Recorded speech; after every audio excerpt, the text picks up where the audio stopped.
శ్రీ మహాగణాధిపతయే నమః. ఈరోజు మనం శ్రీ విశ్వావసునామ సంవత్సర ఫలితాలను తెలుసుకోవడంలో భాగంగా ద్వాదశ రాశుల వాళ్ళకి ఎలా ఉంటుంది అనేటువంటి అంశం గురించి తెలుసుకుందాం. దాంట్లో భాగంగా మిథున రాశి వారికి ఈ సంవత్సరం ఎలా ఉంటుంది అనేటువంటి అంశం గురించి తెలుసుకోవడానికి ప్రయత్నం చేద్దాం. మిథున రాశి అనగానే మృగశిర నక్షత్రం 3-4 పాదాలు, ఆరుద్ర నక్షత్రం 1-2-3-4 పాదాలు, పునర్వసు నక్షత్రం 1-2-3 నక్షత్ర పాదాల్లో జన్మించిన వాళ్ళందరినీ కూడా మనం మిథున రాశి జాతకుల కింద పరిగణిస్తాం.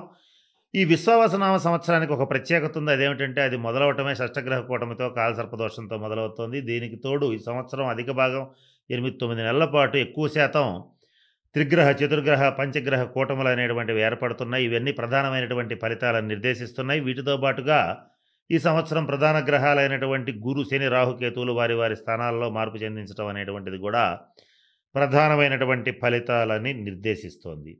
ఇక్కడ ఈ గ్రహగతులను కనుక పరిశీలించినట్లయితే మిథున రాశి వారికి ఈ సంవత్సరం ఒక టర్నింగ్ పాయింట్ అని చెప్పొచ్చు. మీ జీవితంలో ఒక అతి ముఖ్యమైన, ఉపయోగకరమైన, మీ జీవితాన్ని అద్భుతమైనటువంటి స్థితికి తీసుకువెళ్ళేటువంటి మలుపు ఈ సంవత్సరం మీకు తిరగబోతోంది. అది కూడా 2025వ సంవత్సరం జూన్ నుంచి మరి ముఖ్యంగా మిథున రాశి వారికి జరగబోతోంది. ఈ మిథున రాశిలో కూడా ఎక్కువగా ఆరుద్ర నక్షత్రం వాళ్ళకి అద్భుతమైనటువంటి శుభ ఫలితాలు రాబోతున్నాయి. మృగశిర నక్షత్రం వాళ్ళకి కూడా ఈ ఆరుద్ర నక్షత్రం తర్వాత ప్లేస్లో ఉంటారు వీళ్ళు. నెక్స్ట్ వీళ్ళకే అతి ముఖ్యమైనటువంటి శుభ పరిణామాలు రాబోతున్నాయి. పునర్వసు నక్షత్ర జాతకులకి శుభ పరిణామాలు రావటంలో ప్రతిసారి ఎప్పుడైతే ఎట్లయితే లేట్ అవుతుంటుందో ఇప్పుడు కూడా కొంత లేటుగానే మీకు ఈ శుభ పరిణామాలు అనేవి వస్తాయి. అత్యంత అదృష్టవంతులు ఈ సంవత్సరం మిథున రాశిలో ఉన్నటువంటి ఆరుద్ర నక్షత్రం వాళ్ళనే చెప్పొచ్చు. మీ జీవితం మలుపు తిరగబోతోంది, ఇది గుర్తుపెట్టుకోండి. ఇకపోతే ఈ సంవత్సరం మిథున రాశికి రాజపూజ్యం, అవమానం, ఆదాయ వ్యయాలను గనక గమనించినట్లయితే ఆదాయం 14, వ్యయం 2, రాజపూజ్యం 4, అవమానం 3. ఆదాయం విపరీతంగా ఉంది. 4-5 రకాల ఆదాయ మార్గాలు వస్తాయి. మీరు ఆర్థికంగా మీరు చేరుకునేటువంటి స్థితిని చూసి అందరూ ఆశ్చర్యపోతారు. అటువంటి ఆర్థిక వనరులు మీకు ఈ సంవత్సరం ఏర్పడబోతున్నాయి. ఎన్నో సంవత్సరాలుగా ఇటుక మీద ఇటుక పేర్చి మీరు మీ చేపట్టినటువంటి మీ వ్యాపార సామ్రాజ్యపు ఫలాలు ఏవైతే ఉంటాయో అవి ఈ సంవత్సరం పరిపూర్తిగా మీరు అందుకోబోతున్నారు. ఇక ఖర్చులు చాలా తక్కువగా ఉన్నాయి. ప్రతి విషయంలోనూ ఖర్చుల విషయంలోనూ చాలా జాగ్రత్తగా ఉంటారు. కానీ మీ కుటుంబ సభ్యులు మీకు చెప్పకుండా కొన్ని మీకు చెప్పి కానీ అనవసరమైనటువంటి దుబారా ఖర్చులు పెడతారు. వాళ్ళు పెట్టేటువంటి పెట్టుబడుల్లో మీ సంతానం పెట్టుబడేటువంటి పెట్టుబడులు ఏవైతే ఉంటాయో అవి కొంత నష్టపోయే అవకాశం ఉంటుంది. అంటే సంతాన రీత్యా మీకు కొంత ఫైనాన్షియల్గా ఇబ్బంది వచ్చే సూచనలు గోచరిస్తున్నాయి. అన్నీ బాగున్నాయి, కానీ అప్పుడప్పుడు మీకు కాస్త ఒక్కొక్కసారి భయాందోళనలకి గురవుతూ ఉంటారు. అంటే ఏం జరుగుతుందో, రేపేం జరుగుతుందో, ఇది జరిగితే ఏమైపోతుందో, దీని తర్వాత నాకు భవిష్యత్తు లేకుండా పోతుందేమో అనేటువంటి అంతర్గత భయం. ఇది బయటికైతే మీరు కనిపించనివ్వరు, కానీ అంతర్గతంగా తీవ్రమైనటువంటి భయానికి, ఫోబియాకి గురైపోతుంటారు.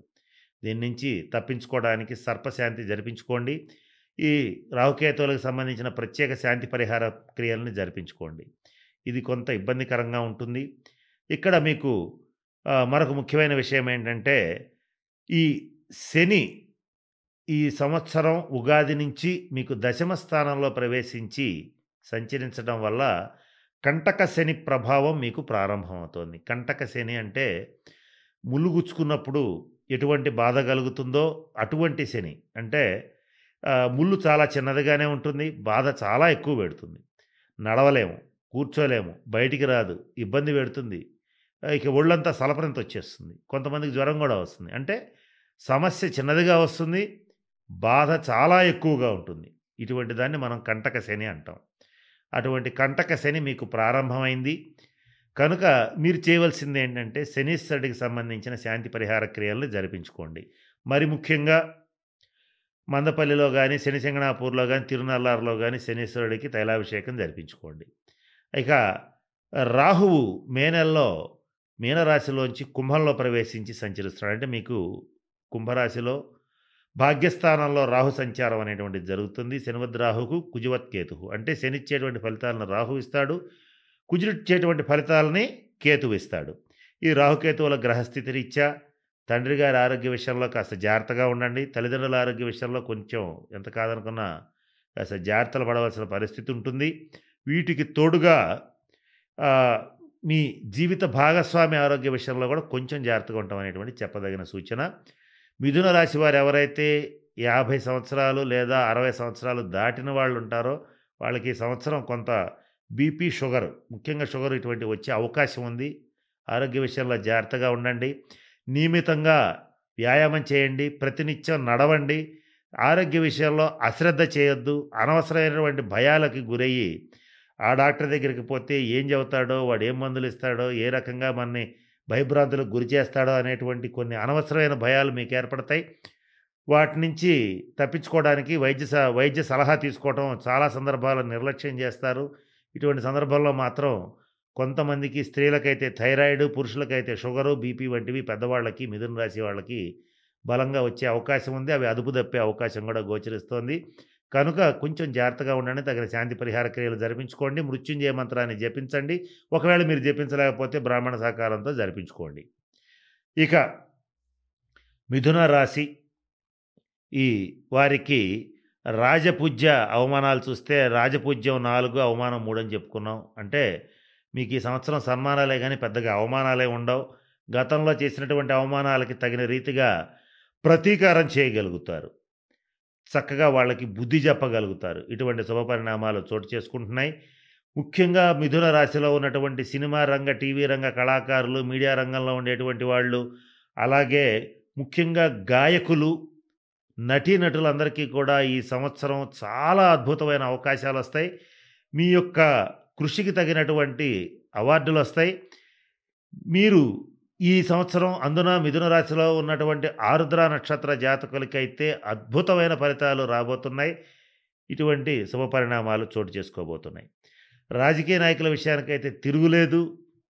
మీరు ఏం చేసినా కూడా ప్రజల్లో మీదైనటువంటి ముద్ర అనేటువంటిది పడిపోతుంది. చాలా గొప్పగా రాణించగలుగుతారు. స్వతంత్ర వృత్తులు చేసేటువంటి డాక్టర్స్, లాయర్స్, ఇంజనీర్స్, చార్టెడ్ అకౌంటెంట్స్కి కొంత ఒత్తిడి పెరుగుతుంది. ఎంత ఒత్తిడి పెరిగినా ఓర్పుగా దాన్ని డీల్ చేయగలుగుతారు. తప్పనిసరిగా వాటిలో మీ స్వతంత్ర వృత్తిలో మీరు విజయం సాధించగలుగుతారు. చార్టెడ్ అకౌంటెంట్స్కి ఈ సంవత్సరం ప్రెషర్ బాగా పెరిగిపోతుంది. ఇకపోతే మిథున రాశి రైతుల విషయానికి వచ్చేటట్లయితే నల్లటి పంటలు కొంత నష్టాన్ని కలిగిస్తాయి. తెల్లటి పంటలు, ఎర్రటి పంటలు కొంత లాభాన్ని కలిగిస్తాయి. అపరాలు బాగానే ఉంటాయి. వాటిలో కూడా నల్లటి ధాన్యాలు కొంత కొంచెం ఇబ్బంది పడతాయి. మిథున రాశిలో ఉన్నటువంటి విద్యార్థుల విషయాన్ని గమనించినట్లయితే విద్యాయోగం చాలా బాగుంది. మంచి ఉత్తీర్ణత శాతం ఉంటుంది. టాప్ ర్యాంకర్స్ అవుతారు. పోటీ పరీక్షల్లో విజయం సాధిస్తారు. అలాగే మిథున రాశిలో ఉన్నటువంటి ప్రభుత్వ రంగ, ప్రైవేట్ రంగ ఉద్యోగస్తులకి ప్రమోషన్లతో కూడినటువంటి ట్రాన్స్ఫర్స్ అనేటువంటివి వచ్చి తీరతాయి.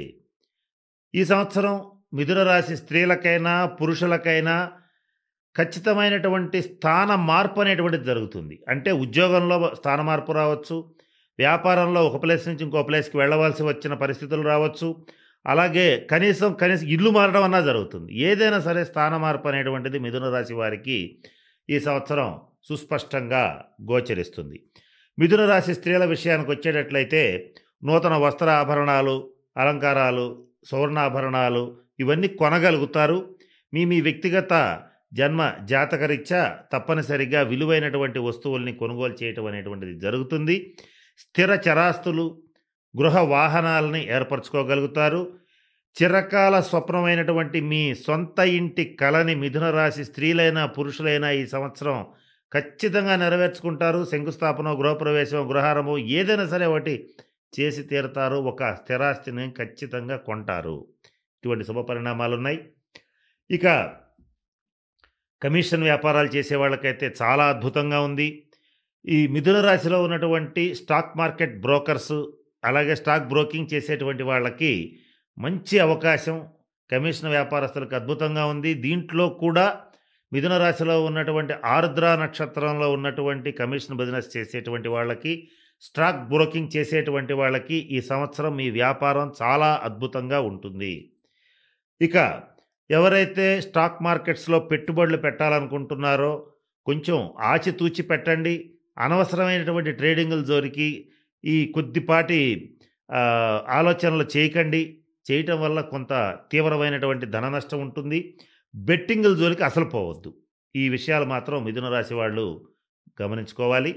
ఇక మీ ఓవరాల్‌గా ఆలోచిస్తే అధిక భాగం శుభ ఫలితాలున్నాయి. కానీ శని, రాహువుల వల్ల అప్పుడప్పుడు వృత్తిలో ఆటంకాలు, తల్లిదండ్రులకు అనారోగ్యం, మీకు అనారోగ్యం ఇటువంటివి వచ్చే అవకాశాలున్నాయి గనక తగిన శాంతి పరిహార క్రియలు జరిపించుకోండి. అయితే అందరికీ వస్తాయంటే అందరికీ రావు. ఎవరైతే వ్యక్తిగత జన్మజాతక రీత్యా శని, రాహువుల యొక్క రాహుకేతువుల యొక్క దశాంత దశలు జరుగుతుంటాయి, నీచగ్రహ దశలు జరుగుతుంటాయి. వాళ్ళకి మాత్రం అనారోగ్యం తప్పదు.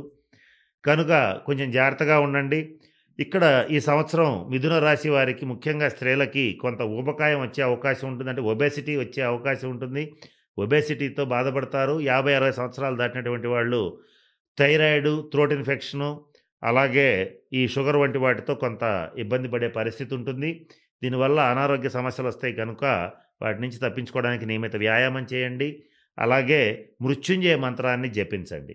కనుక ఈ మిథున రాశి వాళ్ళకి అధిక భాగం బాగుంది. ఇక్కడ జీవిత భాగస్వామితో కూడా గతంలో ఏర్పడిన భేదాభిప్రాయాలు తొలగిపోతాయి. చక్కటి వాతావరణం, కుటుంబ వాతావరణం అనేటువంటిది ఈ సంవత్సరం నుంచి ఏర్పడుతుంది. కనుక నేను చెప్పిన అన్ని అంశాలు దృష్టిలో పెట్టుకుని శని, రాహువులకు సంబంధించిన తగిన ప్రత్యేకమైన శాంతి పరిహార క్రియలు జరిపించుకుని ఈ మిథున రాశి వాళ్ళందరూ కూడా చక్కగా అష్టైశ్వర్యాలతో, భోగభాగ్యాలతో ఉండాలని మనస్ఫూర్తిగా ఆ పరమేశ్వరుని ప్రార్థిస్తూ సెలవు తీసుకుంటున్నాను. స్వస్తి.